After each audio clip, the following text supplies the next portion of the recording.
there's a coercive element to morality, and what counts as moral and what counts as immoral is something that can change, as it has for slavery and as it can for economic bondage. And I think it's just helpful so that people can really play out this controversy and understand it, to talk about the rapey water striders. Could you talk to us about how so water striders are those little creatures that float around on the surface of the water, and they apparently come in two different flavors, rapey and gentleman.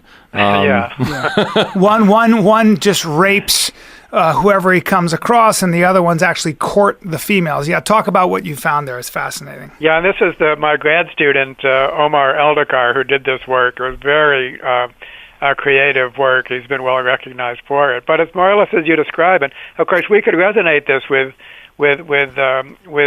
humans. The general rule here is that selfishness beats altruism within groups, and altruistic groups beat selfish groups. And the water striders provide a really cool example in which some males, they're just sexual predators. If you were to think about them in human terms, they would be rapists. And in fact, this has been going on for so long that the genitals, the penis of the water strider, is like a weapon.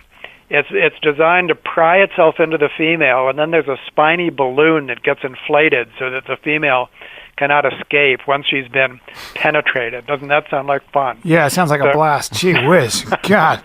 I mean, nature has stories like that, but it turns out that male water striders vary from some that are extremely aggressive to some that are extremely docile and basically wait to be asked to perform their manly duty. And what Omar did, very simply, he created groups of water striders, 6 males, 6 females, and he altered the composition of the males from all psychopaths to all gentlemen. And what he found, and plus mixes in between, and what he found was in any group containing both types, the psychopaths cleaned up, basically. So if that was the only thing taking place, then there would be no docile males. But on the other hand, because of the harassment, the females in the pools with the rapists, well, they couldn't eat. They couldn't do anything except try to escape the males. Therefore, they laid very few eggs.